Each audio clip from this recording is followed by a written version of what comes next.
Okay, this is another related relates or differential equation question.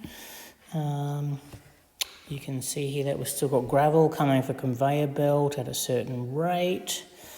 It's a little bit different in that we've got here, it falls in a way that the angle of slant height makes with the horizontal is 60 degrees. Now that's not the only change, so hang in with the video.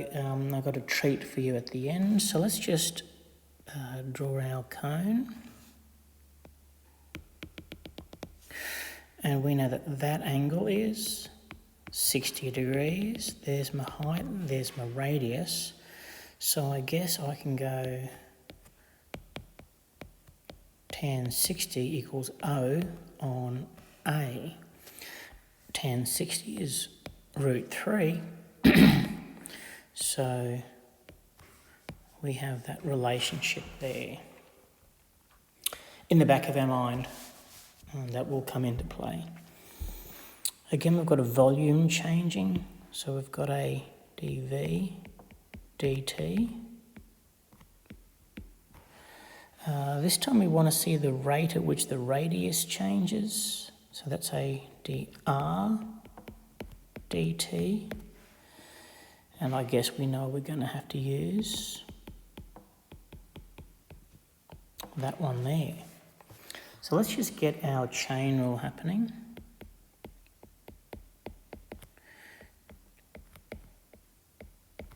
So we know we've got to have a dr to cancel that out and a dv over that side there. This is our unknown.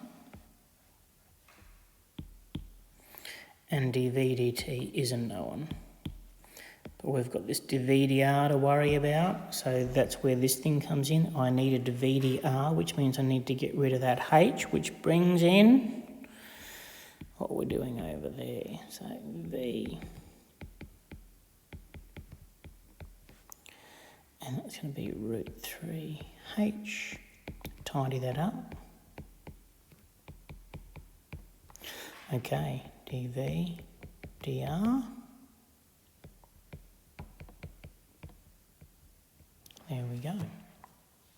So we're good to go by substitution into that chain rule. dv dt was that 20√3. dv dr.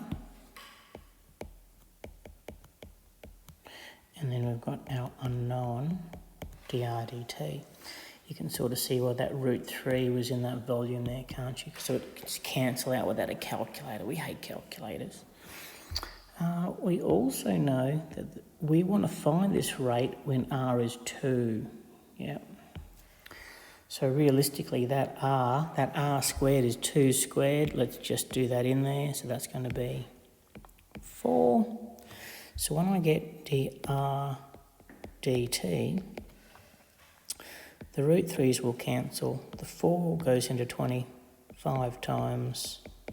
There we go. There's our answer. And that's meters per minute. That's the rate that the radius is increasing when the radius is 2. Okay, the treat that I have. The supervisor wants to go and have lunch, but he needs to stop the conveyor belt when the radius is a certain distance. Otherwise, he'll come back and be too big. He'll be burying something, who knows. How long does he have for lunch? Right. Okay, so we've got to go back here. So can you see that we want a function radius and some function of t over here. We're going to set our radius equals to our radius and get a solution. Okay, so we're going to come back here to this line here.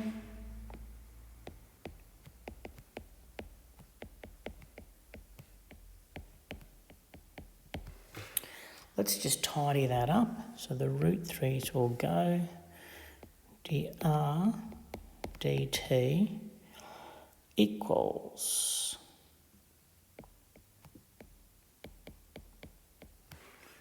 so let's just take that.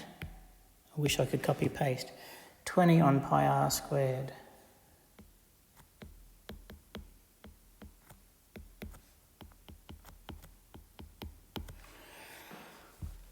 Okay. So this is now just integration. I want to integrate this side to get r, but look, I've got an r over here. So we need to group the r's and the dr. So r squared dr. And then we're going to integrate both sides.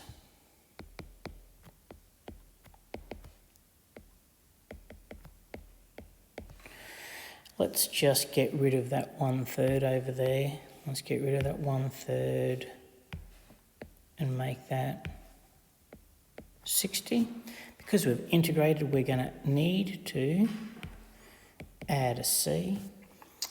Because we don't really have much room on this thing, let's just go at t equals 0. My radius equals 0, so 0 equals 0 plus c. So c equals, yes, c is 0.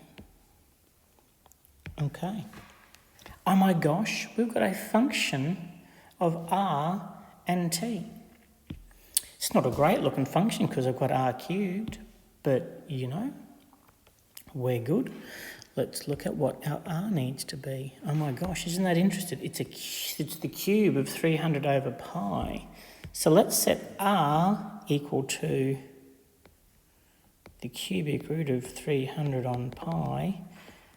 And we've got to cube it.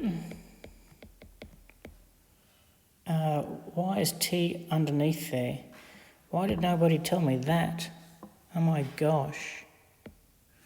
That t is not underneath. 60 pi. T doesn't go underneath. How did that happen? Okay. Well, that's going to be 300 on pi equals... Oh, that was a pi underneath. Oh my gosh. It wasn't a t, it was a pi. I rubbed the t out before. Gosh, you got to be careful, don't you?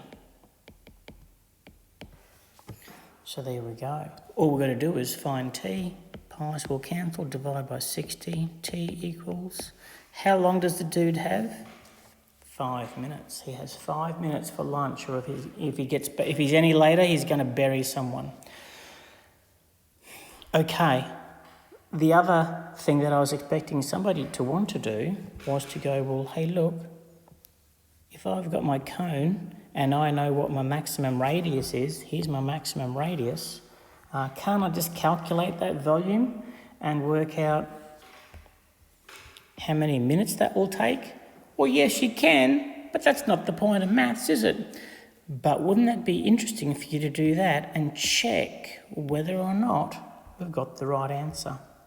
How long will calculate this volume here? Oops.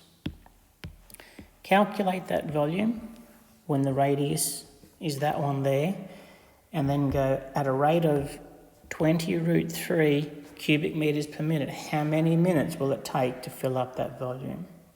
Anyway, I've put enough colour around there. There's your answer. Hope you enjoyed it.